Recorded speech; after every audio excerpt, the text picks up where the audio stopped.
Muito bem, meus irmãos, com grande alegria que nós estamos aqui reunidos nesse primeiro domingo do ano e estamos iniciando esse primeiro domingo do ano, como sempre fazemos a cada primeiro domingo do mês, ceando juntos, celebrando juntos o amor de Deus. Amém? A ceia do Senhor, ela não é um ritual, a ceia do Senhor é uma celebração. Amém? A ceia do Senhor é um ato de comunhão, é um ato de amor, é um ato de fé também, porque nós estamos aqui fazendo isto em memória do Senhor. Estamos reunidos, comendo juntos, porque nos amamos, e esse amor que há em nós foi derramado por Cristo Jesus. Quem é que come e bebe indignamente? Aquele que come e bebe com ódio no coração, sem perdoar o seu próximo, sem se arrepender de seus pecados. E o maior pecado é nós, mesmo tendo sido perdoados pelo Senhor, não perdoarmos o nosso irmão. Nós não somos melhores do que Jesus, irmãos. Então, levanta um pouco. Nem. Acabei de saber que minha cabeça estava cortada ali. Pode ser profético, né? Muitos vão perder a cabeça por amor ao Senhor. Eis-me aqui.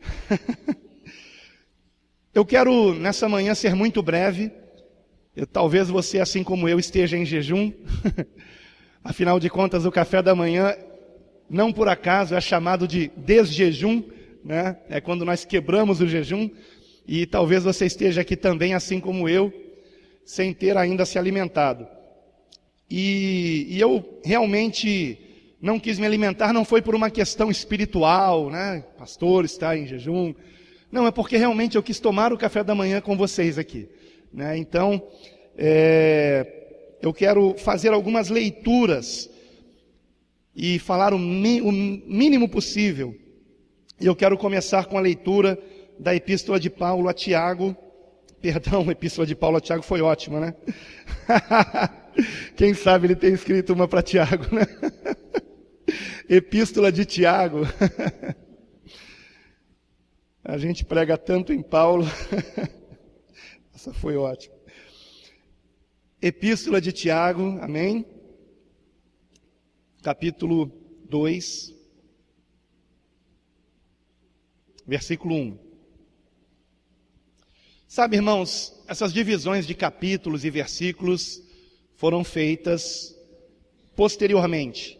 Quando a Escritura foi redigida, não havia essas divisões, né? Aliás, uma epístola é como uma carta. Ela não é dividida em capítulos. Embora nós tenhamos numa mesma epístola vários assuntos. E quando as cartas foram divididas em capítulos, geralmente se procurou organizá-la em assuntos, não é? Porém, eu começaria esse texto aqui no versículo de número 27 do capítulo anterior. Então, eu começaria aqui Tiago, a leitura em Tiago, capítulo 1, versículo 27. E aí vamos adentrar no capítulo 2. Amém? Nos diz assim o texto sagrado: a religião pura e imaculada para com Deus e Pai é esta: visitar os órfãos e as viúvas nas suas tribulações e guardar-se incontaminado do mundo. Meus irmãos, não tenhais a fé de nosso Senhor Jesus Cristo, Senhor da glória, em acepção de pessoas, porque se no vosso ajuntamento entrar algum homem com anel de ouro no dedo, com trajes preciosos, e entrar também algum pobre com sórdido traje, e atentardes para o que traz o traje precioso, e lhe disserdes: assenta-te tu aqui num lugar de honra, e disserdes ao pobre: tu fica aí em pé, ou assenta-te abaixo do meu estrado. Porventura, não fizestes distinção entre vós mesmos, e não vos fizestes juízes de maus pensamentos? Ouvi, meus amados irmãos, porventura não escolheu Deus aos pobres deste mundo para serem ricos na fé e herdeiros do reino que prometeu aos que o amam? Mas vós desonrastes o pobre. Porventura não vos oprimem os ricos e não vos arrastam aos tribunais? Porventura não blasfemam eles o bom nome que sobre vós foi invocado? Todavia, se cumprirdes conforme a Escritura, a lei real, amarás a teu próximo como a ti mesmo, bem fazeis. Mas, se fazeis acepção de pessoas, cometeis pecado e sois condenados pela lei como transgressores. Porque qualquer que guardar toda a lei e tropeçar em um só ponto, tornou-se culpado de todos. Porque aquele que disse, não cometerás adultério, também disse, não matarás. Se tu, pois, não cometes adultério, mas matares, estás feito transgressor da lei. Assim falai e assim procedei, como devendo ser julgados pela lei da liberdade, porque o juízo será sem misericórdia sobre aquele que não fez misericórdia, e a misericórdia triunfa do juízo. Amém, queridos? Somente até aqui. Meus amados irmãos, ontem pela manhã, algo muito estranho aconteceu comigo. Assim que abri os meus olhos, imediatamente me veio à memória uma pessoa. E essa pessoa da qual eu me lembrei, não é alguém do nosso convívio, não é alguém em quem eu tenha pensado. Então, imediatamente, quando eu lembrei desta pessoa, eu me lembrei que eu estava em dívida com ela. E ao mesmo tempo eu orei por ela, pedindo que, se ela estivesse naquele momento passando por alguma aflição, que o Senhor tivesse misericórdia, a estivesse socorrendo, e pedi perdão a Deus, porque eu tenho uma dívida com essa pessoa. A pessoa da qual eu estou falando é um ex-morador de rua, que nós conhecemos na época em que fazíamos o Projeto Amor, que nós chamávamos de assistência ao morador de rua, e só paramos esse projeto porque, de fato, irmãos, por mais inacreditável que pareça, foi mesmo uma direção de Deus. Eu digo isso porque eu não sinto nenhum pesar de termos parado com esse projeto. Chegou um momento, irmãos, quando nós começamos o projeto, quase não tinha ninguém fazendo isso. Mas chegou um momento, já nos últimos dias do projeto, em que quando fomos dar a quentinha, a pessoa comentou comigo, vocês são os primeiros a chegar. Só que, ultimamente, nós temos até rejeitado muitas quentinhas. E uma das pessoas disse para mim, no sábado passado nós comemos 3 quentinhas e tivemos que rejeitar 9 quentinhas. De tantas igrejas que estão fazendo o mesmo trabalho. Então, glória a Deus por isso. Louvado seja o Senhor. Se nós soubermos que não estão mais ajudando os moradores de rua, nós vamos voltar para lá. Mas o Senhor então colocou no nosso coração de darmos mais atenção para as pessoas carentes da nossa comunidade, do nosso próprio convívio e da comunidade aqui próxima aonde nos reunimos. Como disse Tiago, ao nosso ajuntamento. Porque a igreja é isso, a igreja é esse ajuntamento. A palavra igreja significa isso. Então, que dívida eu tenho com esse irmão? Ele veio aqui na nossa igreja num culto, e eu me lembrei do nome dele quando eu o vi, e eu até inclusive mencionei de púlpito, está aqui conosco o nosso irmão Cláudio, esse é o nome dele. Não sei quantos aqui se lembram dele, quem é do Projeto Amor com certeza lembra, né?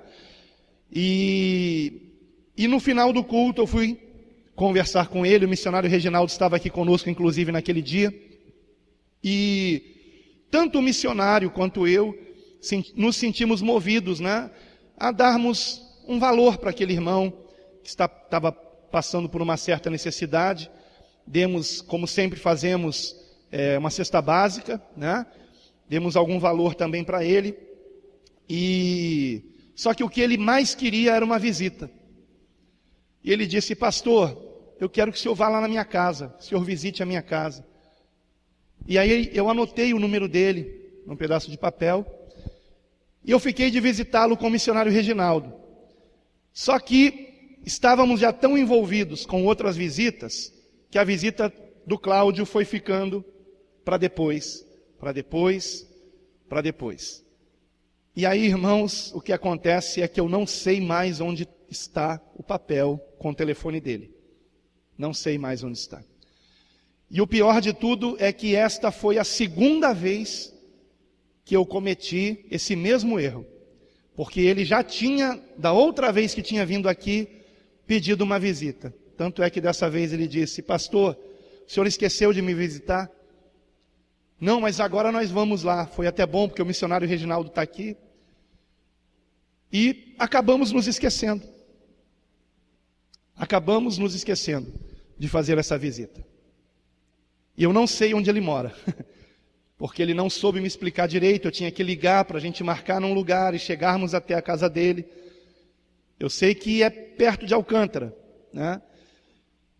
E isso me pesou o coração. Mas me pesou mais, sabe por quê? Porque talvez, irmãos, eu estou falando aqui algo que foi realmente a reflexão que eu fiz. Talvez, se ele não fosse pobre, eu teria visitado. Vocês estão entendendo, irmãos? Por que eu esqueci desse homem?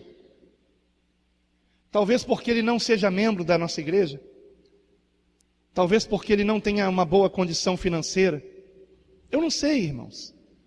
Eu estou fazendo uma autoanálise aqui pública com vocês, me perguntando por que eu esqueci de visitar esse irmão. E ontem, quando eu abri os meus olhos, eu não sonhei com ele, foi quando eu acordei. Eu acordei, imediatamente me veio o Cláudio na memória. Imediatamente.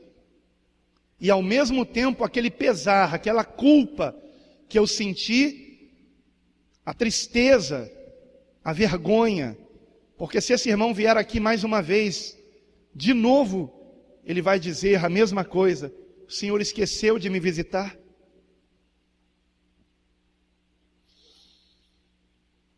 O texto que nós acabamos de ler, ele nos alerta a respeito disso.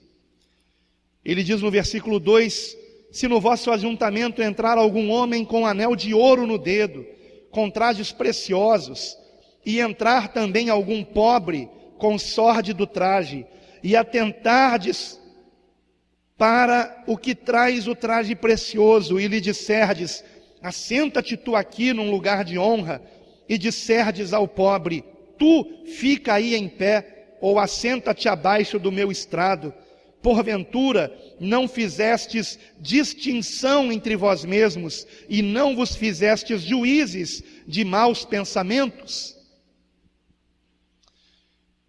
Eu me lembro de um fato, lendo esse texto, sempre que eu leio, eu me lembro que no início da minha conversão, eu fazia esse trabalho de levar o evangelho a moradores de rua. Minha esposa até me acompanhou nesse ministério. Nós éramos na época ainda noivos, e certa vez um diácono me fez um pedido na igreja onde nós congregávamos, uma igreja de luxo, com ar-condicionado, tinha até elevador a igreja. E nessa igreja o diácono se aproximou de mim e disse: quando você trouxer esses moradores de rua, não senta lá na frente com eles não, que eu sempre gostei de sentar na frente, né? Senta aqui atrás. Falei: por quê? Não, porque, assim, eles não cheiram muito bem, né? Irmãos, eu não estou aqui julgando e dizendo que esse irmão que disse isso, que ele sofreu o juízo de Deus por isso. mas pode ser que tenha sofrido. Menos de um ano depois, esse mesmo diácono que disse isso, morreu com uma doença que exalava mau cheiro e as pessoas não podiam chegar perto dele. Pode ter sido o juízo de Deus. Mas não podemos desprezar o pobre, irmãos. Nós não podemos desprezar o pobre. Às vezes um pobre, como diz a palavra de Deus, é mais rico na fé do que nós. E às vezes uma pessoa pobre que a gente não conheça, na realidade seja até um anjo. Que Deus tenha enviado para nos provar. Para nos provar. Tiago diz aqui, mais adiante, que no versículo 11, o mesmo que disse não cometerás adultério, também disse não matarás. Se tu, pois, não cometeres adultério, mas matares, estás feito transgressor da lei. E em seguida ele diz, assim falai e assim procedei, como devendo ser julgados pela lei da liberdade. Ele não falou lei de Moisés. Como assim lei da liberdade? Porque vejam, o que há em comum em não matarás e não adulterarás? Tanto um quanto o outro transgridem o amor que devemos ter para com o nosso irmão, para com o nosso próximo. Por amor à minha esposa, eu não vou adulterar. Por amor ao meu próximo, eu não vou matá-lo. Lembrando que a palavra de Deus nos ensina que se alguém odeia o seu irmão, já é um homicida. Caim, quando matou Abel, ele já o havia matado no seu coração, irmãos. O pecado começa no coração. E nós precisamos constantemente vigiar se temos de fato nos lembrado disso e feito do amor a nossa regra. O amor é a regra. O amor é a regra. Outro dia, uma irmã passou para mim um vídeo e uma pergunta a respeito da questão de tatuagem, piercing, etc., né? Coisas assim. E aquele vídeo tentava defender que não tem nada a ver fazer tatuagem, colocar piercing, que pode tudo, né? Pode tudo. Mas eu respondi a ela, eu disse, olha, esse irmão, que é quem gravou esse vídeo, até um cristão, ele se esqueceu de uma coisa, da regra do amor. Vamos dar um exemplo aqui. Digamos que eu faço uma tatuagem, tá? Num local visível, e eu venho pregar o evangelho com a tatuagem. Quantos aqui acham que algumas pessoas vão se escandalizar com isso? Levantem a mão. Todos vocês levantaram a mão, não é? Ou quase todos vocês. Talvez você não se escandalizasse. Eu não me escandalizaria não. Entendeu? Talvez você não se escandalizasse. Mas você sabe que isso causaria escândalo, não sabe? Você não sabe? E nós estamos aqui para causar escândalo, irmãos. Estamos aqui para ser pedra de tropeço na vida dos irmãos. Então, eu tenho que me portar de um modo em que eu procure não afastar o meu irmão da comunidade, do nosso ajuntamento.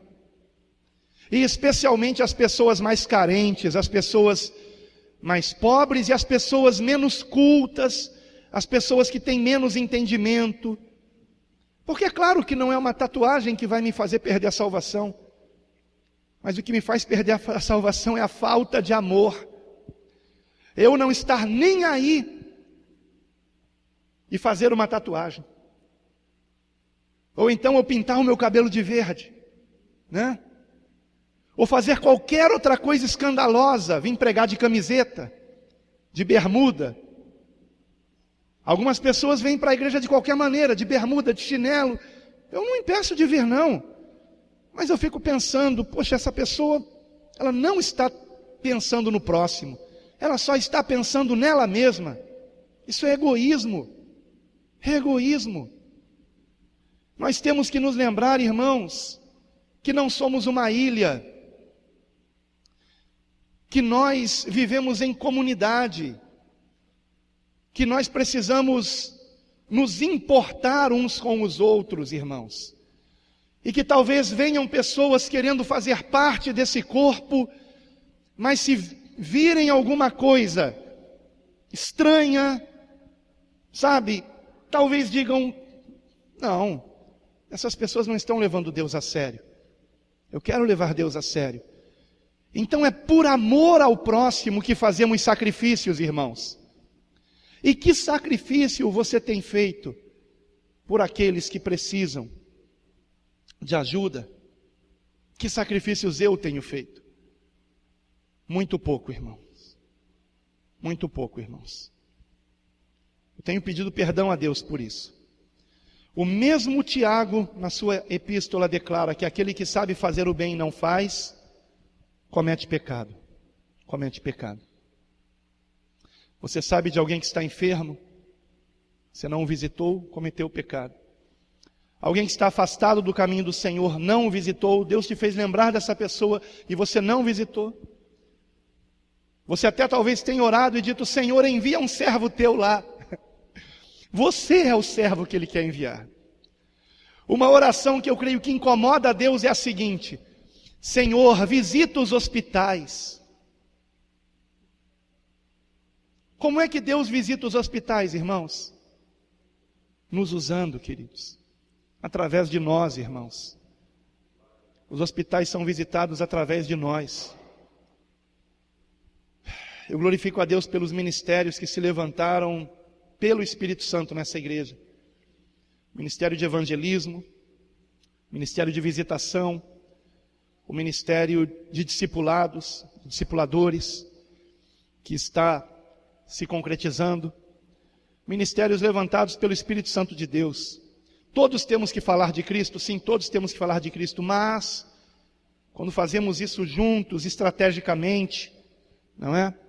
É algo maravilhoso e esse ministério tem crescido para a glória de Deus. Eu espero que o Espírito Santo continue se movendo e levantando outros ministérios. Ministério, por exemplo, da oração. Porque eu não estou aqui dizendo que não temos que orar. A oração é a base. Mas a oração precisa nos levar à ação. Amém, queridos? A ação. Quando eu digo ministério de oração, é a intercessão. Porque quando nós marcamos a oração aqui de manhã, vem o ministério de evangelismo e a irmã Francisca. E a irmã Francisca. Raramente vem mais alguém. Então, como o ministério de evangelismo tem que fazer a oração voltada para o ministério deles, eles fazem a oração deles, minha esposa, eu e a irmã Francisca fazemos a nossa. Eu não quero julgar os irmãos, que eu sei que alguns irmãos trabalham sábado de manhã, estudam sábado de manhã, ou só tem o sábado de manhã para fazer certas coisas. Mas se não é o seu caso, venha orar conosco. A oração é prova de amor também, quando nós nos lembramos de orar pelos outros.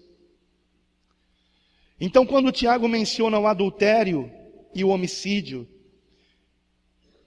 e acrescenta que nós temos que falar e proceder como que sendo julgados pela lei da liberdade, ele está dizendo o mesmo que Paulo disse em Romanos capítulo 14, veja comigo por favor. Epístola de Paulo aos Romanos, capítulo 14.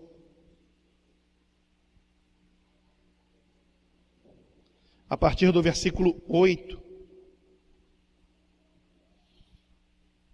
Romanos 14, 8. Perdão, irmãos, Romanos 13, 8. Romanos 13, 8. A ninguém devais coisa alguma, a não ser o amor, com que vos ameis uns aos outros. Porque quem ama aos outros, cumpriu a lei. Com efeito, não adulterarás, não matarás, não furtarás, não darás falso testemunho, não cobiçarás, e se há algum outro mandamento, nesta palavra se resume: amarás ao seu próximo como a ti mesmo. O amor não faz mal ao próximo, de sorte que o cumprimento da lei é o amor. É o amor. E eu penso que momentos como esse em que nos reunimos para cear juntos, precisa ser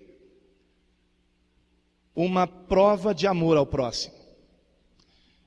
Por isso que nós não estamos mais fazendo a ceia apenas com o levantar de um cálice e apenas com a apresentação do pão, mas fazendo a ceia como de fato ela era exercida no tempo apostólico, como Cristo ensinou. O pão e o cálice fazem parte de uma ceia que é uma comunhão de amor e é uma celebração a Cristo. Devemos fazer isso em memória de quem? Do Senhor, em memória de Jesus. E o que Ele espera de nós? Que nos amemos uns aos outros. E o modo como o Senhor encontrou de nos manter unidos é nos convidando para comermos juntos. Quem não gosta de participar de um momento como esse, em que nós estamos comendo juntos? Só que algumas pessoas fogem da comunhão, irmãos. E ao fugir da comunhão, estão com isto pecando. Não é para terminar aqui o momento da minha oratória, e nós vamos ainda cantar 2 louvores e terminado isso, ir correndo para casa. Não. Mas algumas pessoas ainda assim fazem isso. Eu costumo dizer que na nossa igreja o culto não se estende como nas outras igrejas, porque o culto não termina na bênção apostólica. Ele prossegue na comunhão que nós temos após o culto. E uma das maiores alegrias que eu tenho é quando eu tenho que pedir para os irmãos irem embora para fechar a igreja. Porque é tão gostoso isso, não é? Nós estarmos conversando, nós estarmos nos confraternizando, nos importando uns com os outros, procurando nos conhecermos melhor e conhecermos as necessidades uns dos outros, irmãos. E isso é a igreja. Não existe a igreja do eu sozinho. Eu ouvi a palavra, agora eu corro para casa. E corro para casa porque eu sei que esse negócio de conversar depois do culto dá problema. Quantas pessoas têm esse pensamento? Eu prefiro não conversar com ninguém para que ninguém me envolva em disse-me-disse. Irmãos, é impossível nós termos comunhão e não termos problemas. Só que esses problemas são a nossa oportunidade de exercermos a misericórdia, de exercermos o perdão, de exercermos a humildade quando temos que pedir perdão. Então corra o risco, meu irmão. Amém? Corra o risco. Tenha comunhão e não faça acepção de pessoas. Porque se fizermos acepção de pessoas, com esse eu falo, com esse eu não falo, com esse eu falo, com esse eu não falo, estamos pecando, irmãos. E não somos dignos de estar perante a mesa do Senhor. Temos que falar com todos, temos que suportar a todos, temos que perdoar a todos. Procure ter um pensamento puro em relação ao seu próximo. Se alguém não fala com você, ou não falou com você algum dia, pense da seguinte maneira: eu vou orar por esse irmão, ele deve estar passando algum problema, ele deve estar amargurado por alguma situação que eu não sei, não é nada com você. E se essa pessoa é carrancuda, todo dia aquela cara fechada, você já conheceu ela assim, ela já era assim. Aceite como ela é. Aceite, ou você pensa que no inferno não tem muita gente simpática? Tem muita gente que se confunde com isso, que pensa que Ah, aquela pessoa sorridente, aquela pessoa sim, ela sim é convertida. Só que às vezes a outra, que quase não mostra o seu sorriso, é aquela que vai ajudar você quando você precisar de ajuda. Como a vida nos ensina, irmãos, não é verdade? Sabe? Algumas pessoas até gostariam de ser mais simpáticas, mas é da natureza delas. E nós temos que aceitá-las como elas são, meus irmãos. Temos que aceitá-las como elas são. Sobre essa mesa, nós temos o melão e nós temos o abacaxi. Eu só não vou tirar o abacaxi daqui, porque o Carlos ele enfeitou com as ameixas aqui ao redor, uma coisa tão linda. Se eu tirar, as ameixas vão todas para o meio. E não vai dar para pôr o abacaxi aqui de novo. Mas nem todos querem, né, descascar o abacaxi. É mais fácil comer o melão, que você parte assim no meio e parte mais uma vez e já está prontinho. Mas o abacaxi muitos não querem descascar. Não é? Entre nós há irmãos assim. Amém? Eu não vou aqui continuar com esses exemplos, porque daqui a pouco vão pensar que tem irmãos banana também. Mas eu penso que quando o Senhor, Ele usou o fruto da vide, não é? Para simbolizar o seu sangue, não é apenas porque o suco da uva é vermelho, não. Mas é também porque essa frutinha aqui, ela nos lembra a unidade. Amém? E assim nós devemos ser unidos, irmãos. Temos que estar unidos uns aos outros. Eu quero fazer a leitura de mais um outro texto aqui, que eu considero muito importante, para que você compreenda que o amor é o que o Senhor mais espera que haja em nós. Primeira Epístola de João, capítulo 3.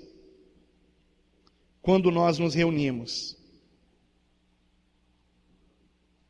Primeira Epístola de João, capítulo 3.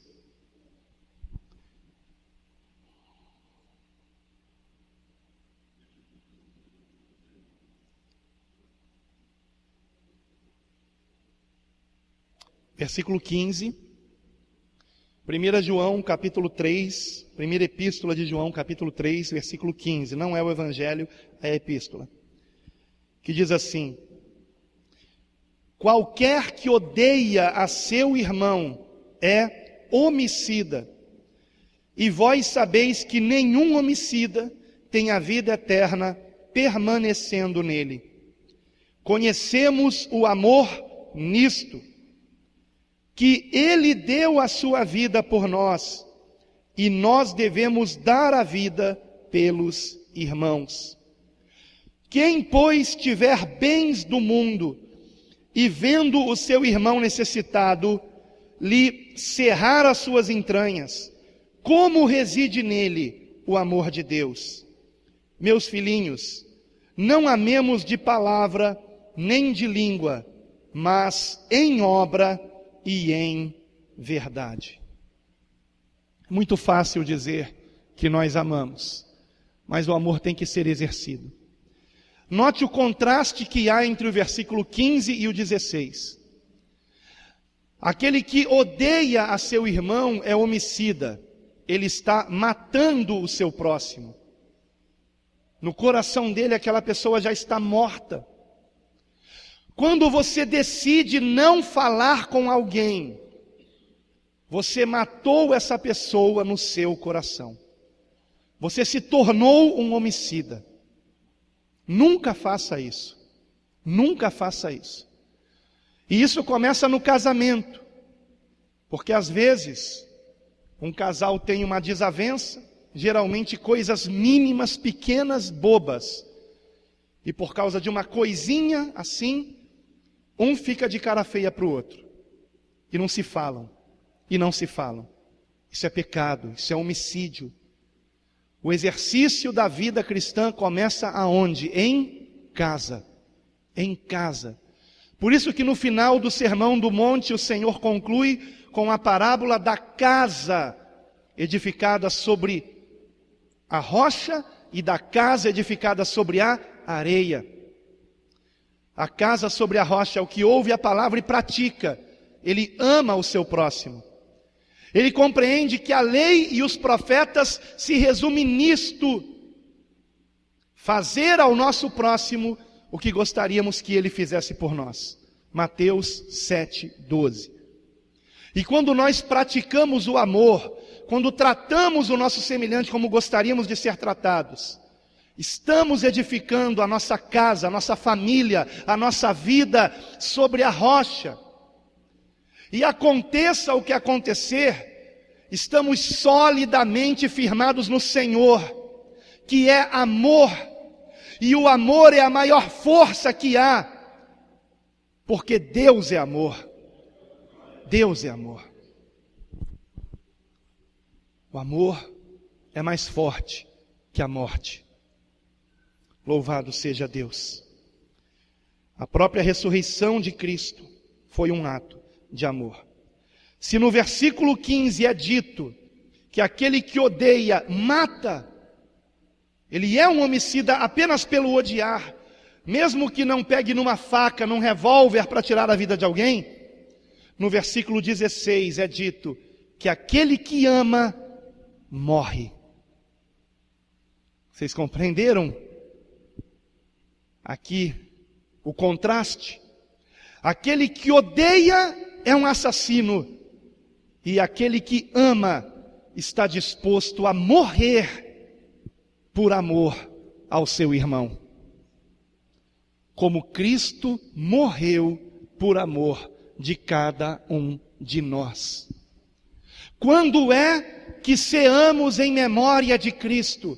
Quando ceamos com o nosso coração limpo de julgamentos, de condenações, de ódios, de invejas, de intrigas, de contendas. Quando estamos limpos de tudo isso, exercendo o perdão, percebendo que o nosso irmão é o nosso semelhante, que ele erra, porque eu também erro, só que eu gosto de ser perdoado, eu quero que todos me compreendam. Por que então eu não compreendo também o meu semelhante? Por que eu demoro tanto a perdoá-lo, irmãos? Todos nós erramos, queridos. Todos nós. E como nós lemos no primeiro texto de hoje, a misericórdia triunfa sobre o juízo. Assim como Cristo deu a sua vida por nós, nós devemos dar a nossa vida pelos nossos irmãos. Sem reservas, sem pensar duas vezes. Em tudo, irmãos, nas mínimas coisas. Nas mínimas coisas. Outro dia eu estava vindo aqui para a igreja com pressa resolver um assunto. E eu vi o nosso irmão Gilberto e o filho dele subindo a Alzira Vargas. E eu entrei na Alzira Vargas quando eles estavam passando na frente do carro que eu estava. E quando eu virei para a direita, eles estavam subindo. Eles não me viram. E quando não me viram, na mesma hora eu pensei: não me viram, então não precisa eu dar carona. Passou pela minha cabeça, irmãos. Estou com pressa, ainda bem que não me viram. Eu pensei isso, ainda bem que não me viram. E parei o carro aqui na porta da igreja. Quando eu desliguei o carro, o Espírito Santo falou comigo: aquele que sabe fazer o bem e não faz, comete pecado. E o Gilberto estava com uma mochila pesada, e o filho dele carregando um peso também. E aliás, o pai estava carregando mais peso que o filho. Eu não comentei nada, mas... Aí eu pensei, meu Deus, eles vão caminhar até o ponto do ônibus lá em cima. Provavelmente vão pegar um ônibus para ir lá, para a Cachoeira de Macacu, lá naquela direção lá onde eles estão morando agora. E eu pensei, meu Deus, liguei o carro e fui atrás deles. E aí buzinei, encostei, eles entraram no carro, deixei eles lá no ponto.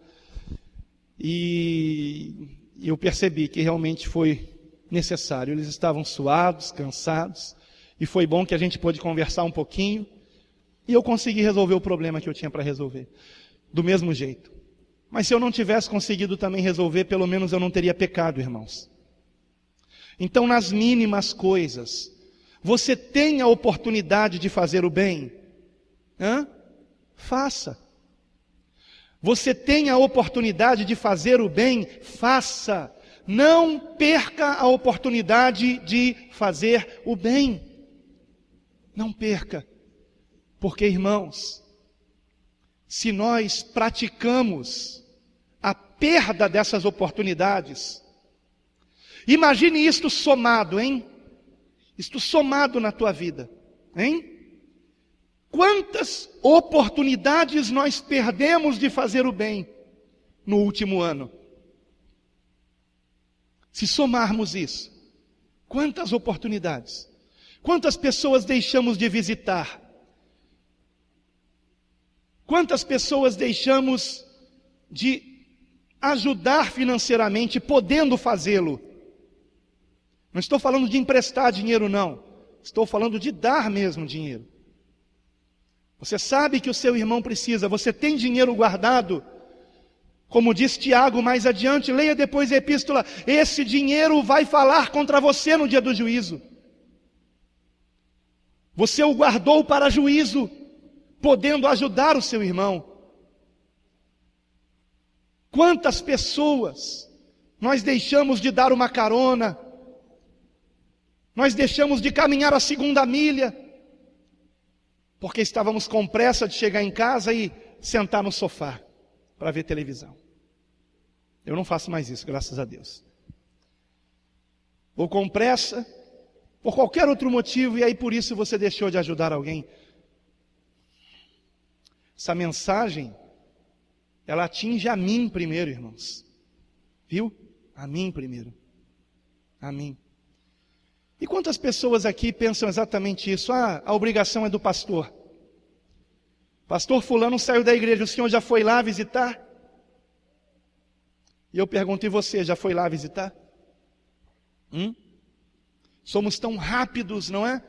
Para colocar as nossas responsabilidades em cima das outras pessoas. Certa vez uma senhora disse para mim, pastor, o senhor não percebeu que eu não vim domingo, pastor? O senhor não foi lá em casa por quê? Eu estava doente. Aquela irmã só vinha no culto domingo, e faltou um domingo. Eu achei bom, ela faltou por algum motivo, né? Que às vezes acontece. Eu não imaginei que ela estava doente. Eu não disse para ela, mas deu vontade, porque eu sabia que aquela irmã era egoísta. Deu vontade de dizer para ela, e a senhora? Quantas pessoas doentes já visitou quando elas estão enfermas? Eu sei que ela nunca tinha visitado ninguém. Então nós cobramos dos outros o que nós não fazemos, irmãos. E isso vai se voltar contra nós naquele dia. A última leitura que eu vou fazer, e com isso vamos orar, é Mateus capítulo 25.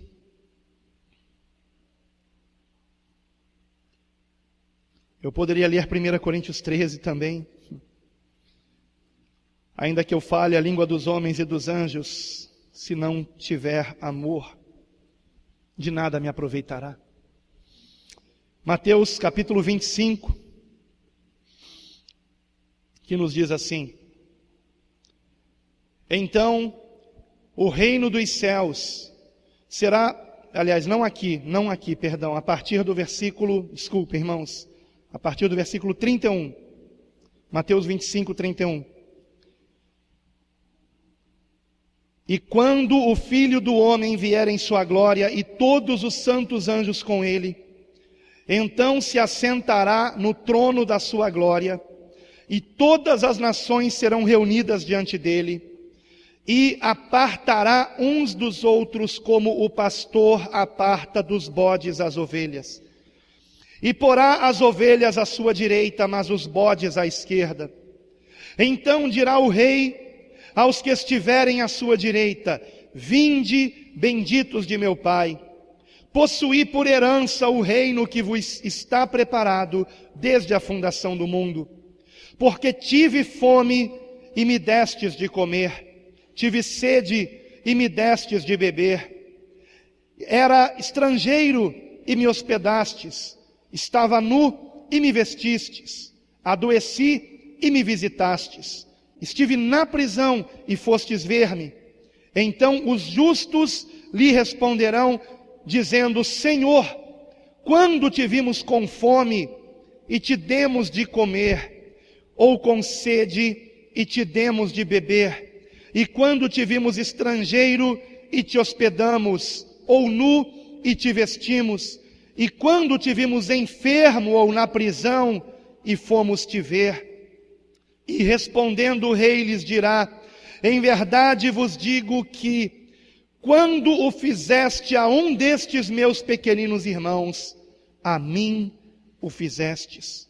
Então dirá também aos que estiverem à sua esquerda: apartai-vos de mim, malditos, para o fogo eterno, preparado para o diabo e seus anjos, porque tive fome e não me destes de comer, tive sede e não me destes de beber, sendo estrangeiro não me hospedastes, estando nu não me vestistes, e enfermo e na prisão não me visitastes.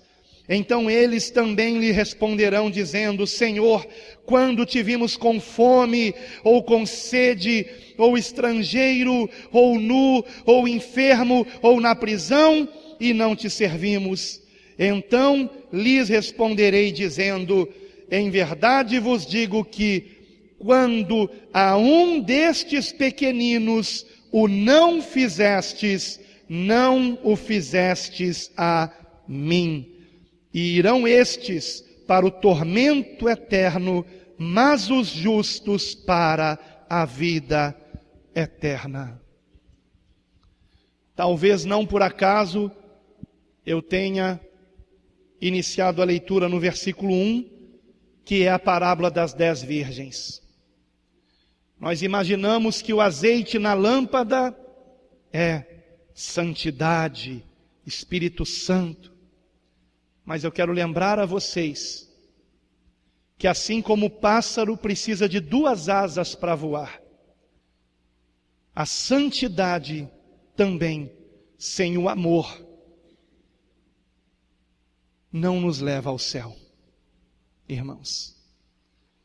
Assim como precisamos nos guardar isentos da corrupção do mundo, precisamos também guardar o nosso coração no amor de Deus, queridos. Tive fome, me destes de comer. Tive sede, me destes de beber. Feche seus olhos e ouça o Senhor dizer isso para você. Eu estava nu, me vestistes. Eu estava enfermo, me visitastes. Eu era forasteiro, me hospedastes. Eu estava preso, fostes ver-me. O Senhor nos perguntará, porque Ele se identifica com aqueles que sofrem.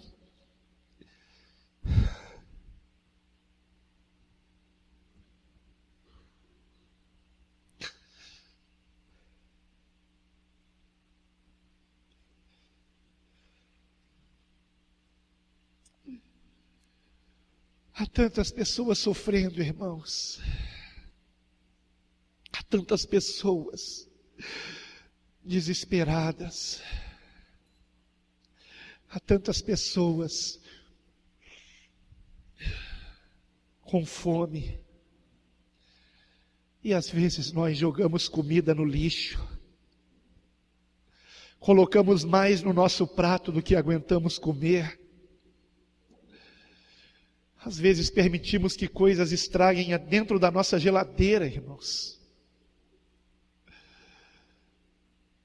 Será que você tem se lembrado do seu próximo?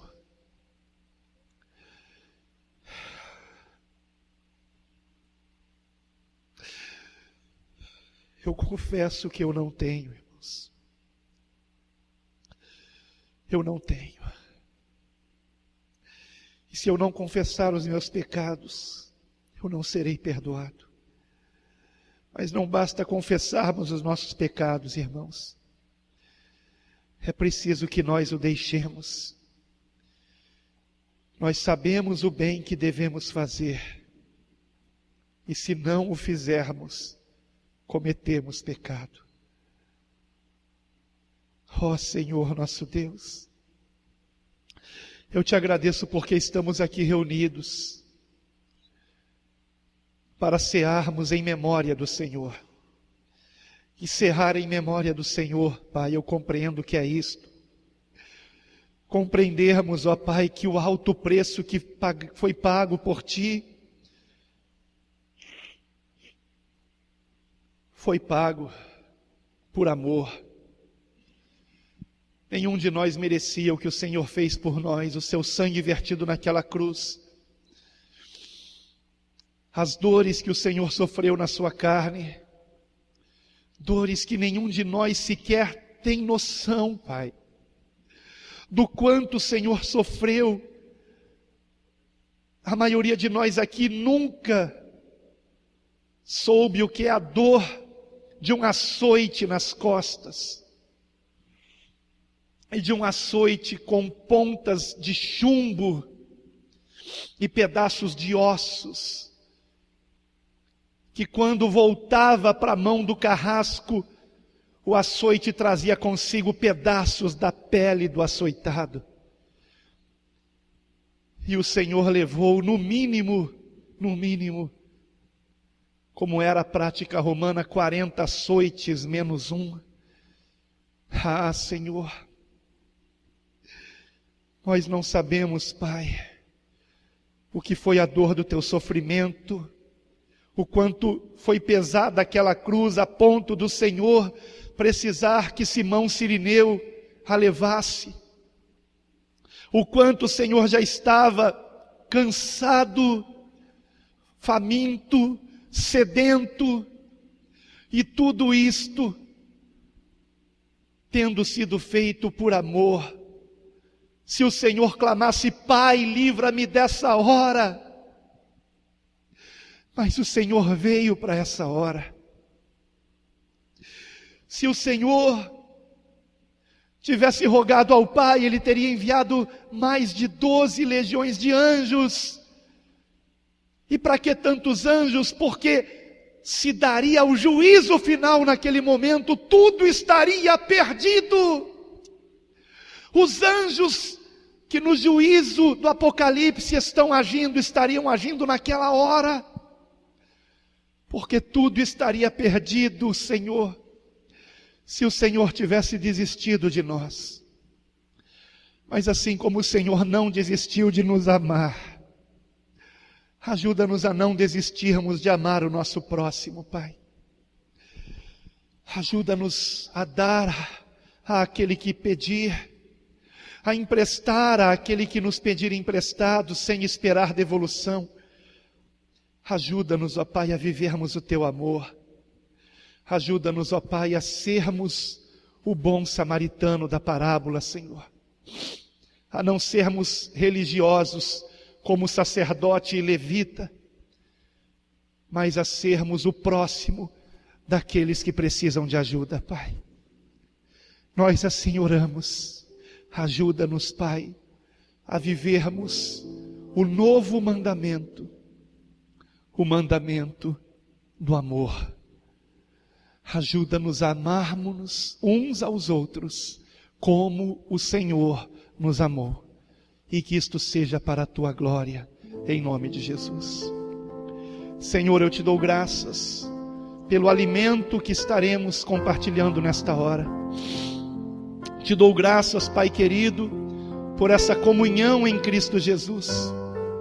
Estamos aqui pela manhã, nesse desjejum, e nesse desjejum, Pai, estaremos aqui também nos lembrando do Teu sangue, que foi vertido por nós na cruz, nos lembrando do Teu corpo que foi moído por nós naquela cruz. Por isso, Pai, eu te dou graças pelo pão e rogo que a tua bênção seja sobre ele e sobre os demais alimentos aqui. Mas que o teu pão, Senhor, ao ser ingerido por nós, esteja sendo, Pai, recebido com a compreensão do que ele simboliza. Que o Senhor morreu a nossa morte, para que agora vivamos a tua vida, Senhor. Que estejamos dando prosseguimento à tua missão. Que possamos dizer como Paulo: vivo não mais eu, mas Cristo vive em mim. E ao comermos deste pão, que venhamos compreender isso, que todos comemos do mesmo pão, porque todos somos parte do mesmo corpo, membros uns dos outros, unidos pelo vínculo da fé, pelo Espírito Santo de Deus, pelo amor de Cristo. E ao bebermos do cálice, Pai, eu rogo também a tua bênção sobre ele, que para a tua glória, Senhor, nós venhamos nos lembrar, ó Deus, que o teu sangue, ó Pai, simboliza o teu Espírito, que precisa estar em nós, Pai. A tua palavra diz que a vida está no sangue, Pai. Assim como o pão simboliza a palavra, o sangue simboliza o Espírito. Que estejamos vivendo a tua palavra, Senhor. Que venhamos viver a tua palavra para a tua glória, Pai. Que ela não seja apenas estudada, que ela seja compreendida, que ela seja vivida para a glória do teu nome. Pai, que saiamos daqui desta comunhão, desta confraternização, desta ceia de amor, mudados, Pai, não por um ritual, porque não é disto que se trata, mas pela compreensão do amor que devemos viver, e não qualquer amor, mas amor com entranháveis afetos, um amor que vem de dentro, um amor genuíno, um amor verdadeiro, que realmente se importa, Pai, e que isto seja para a tua glória, em nome do Senhor Jesus, Pai. Que a tua bênção esteja sobre o pão, sobre o cálice, sobre tudo quanto vamos comer e beber, sobre as nossas vidas, para a tua glória. Mais do que sermos abençoados, Pai, a nossa esperança, a nossa oração e a nossa alegria é que sejamos uma bênção em tuas mãos. Que assim seja, em nome de Jesus. Amém e amém.